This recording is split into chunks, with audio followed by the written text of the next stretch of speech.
Hello guys, welcome back to Ravi creative jungles. The friends, EPS 95 pension में एक ऐतिहासिक बढ़ोतरी, 7,500 पेंशन पर सरकार का बड़ा फैसला। जाने पूरी डिटेल क्या है, लेकिन उससे पहले अगर आप मेरे चैनल पर पहली बार हैं, अब तक आपने मेरे चैनल को सब्सक्राइब नहीं किया है तो प्लीज चैनल को सब्सक्राइब कीजिए और बेल आइकन प्रेस करना, ताकि जो भी ऐसे लेटेस्ट अपडेट हो सबसे पहले नोटिफिकेशन आपको प्राप्त हो। वीडियो को बिना देर के शुरू करते और आपको बता दें कि कर्मचारी भविष्य निधि संगठन ईपीएफओ द्वारा कर्मचारी पेंशन योजना ईपीएस 95 भारत के लाखों पेंशन भोगियों के लिए एक महत्वपूर्ण सामाजिक सुरक्षा योजना है। हाल के वर्ष में पेंशन भोगियों ने अपनी पेंशन राशि में वृद्धि की मांग को लेकर कई आंदोलन किए। इन आंदोलन के परिणाम स्वरूप ईपीएफओ और सरकार ने पेंशन भोगियों को लाभ के लिए कुछ महत्वपूर्ण निर्णय लिए। यह वीडियो के माध्यम से हम आप ईपीएस 95 पेंशनरों के लिए एक न्यूनतम जानकारी, एक ऐतिहासिक फैसले और आगामी आंदोलन पर केंद्रित है।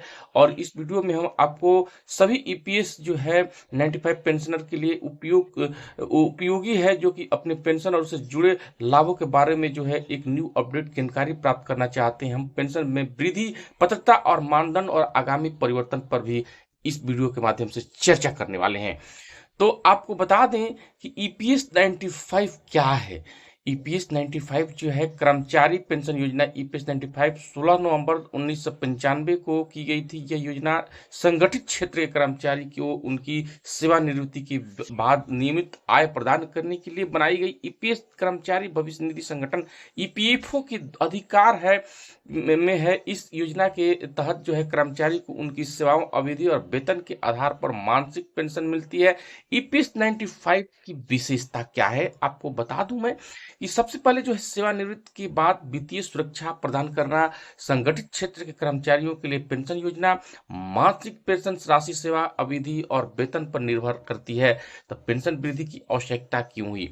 पेंशन वृद्धि की आवश्यकता क्यों हुई, आपको बता दें कि वर्तमान में ईपीएस 95 के तहत मिलने वाली न्यूनतम पेंशन राशि 1,000 रुपये प्रति माह है, जो कि बढ़ती महंगाई और जीवन यापन की लागत को देखते हुए बहुत कम है। पेंशन भोगी और श्रमिक संगठनों को लंबे समय से सरकार से न्यूनतम पेंशन राशि बढ़ाने की मांग की है, ताकि वो सम्मानजनक जीवन जी सके। पेंशनर्स पिछले 7-8 सालों से अपनी पेंशन बढ़ाने की मांग कर रहे, चाहते हैं कि मौजूदा पेंशन 1,000 से बढ़ाकर 7,500 के साथ ही महंगाई भत्ते डीए का भी लाभ मिले। इसके लिए अलावा वो सेवानिवृत्त कर्मचारी उनके जीवन साथी के लिए मुफ्त चिकित्सा सुविधाओं की भी मांग कर रहे हैं।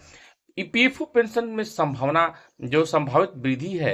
कर्मचारी भविष्य निधि संगठन ईपीएफओ ने पेंशन भोगियों के लिए न्यूनतम पेंशन राशि बढ़ाने की प्रस्ताव रखा है। यह निर्णय उन लाखों सेवानिवृत्त कर्मचारियों के लिए राहत की खबर है जो अपनी वित्तीय जरूरतों को पूरा करने के ईपीएस 95 पर निर्भर है। आपको बता दें कि प्रस्तावित वृद्धि न्यूनतम पेंशन राशि, ईपीएफओ ने न्यूनतम पेंशन राशि को 1,000 से बढ़ाकर 3,000 रुपये प्रति माह करने का प्रस्ताव रखा है।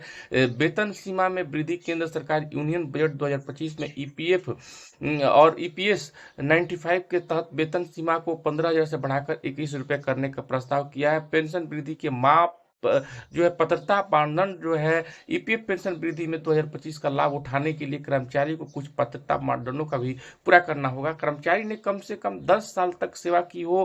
कर्मचारी की आयु 58 वर्ष होनी चाहिए, क्योंकि ईपीएस पेंशन इस उम्र से शुरू होती है। कर्मचारी ईपीएफओ को पंजीकृत सदस्य होना चाहिए और उसने अपने कार्यकाल के दौरान ईपीएस प्रणाली को लगातार योगदान किया हो। तो आपको हम बता दें कि पेंशन वृद्धि से लाभ, ईपीएफओ पेंशन में वृद्धि के लाखों पेंशन भोगी को लाभ होगा। इससे उन्होंने अपनी दैनिक वित्तीय जरूरतों को बेहतर ढंग से पूरा करने की, सम्मानजनक जीवन जीने में मदद मिलेगी। आपको बता दें कि इससे प्रॉफिट लाभ क्या है, तो मासिक पेंशन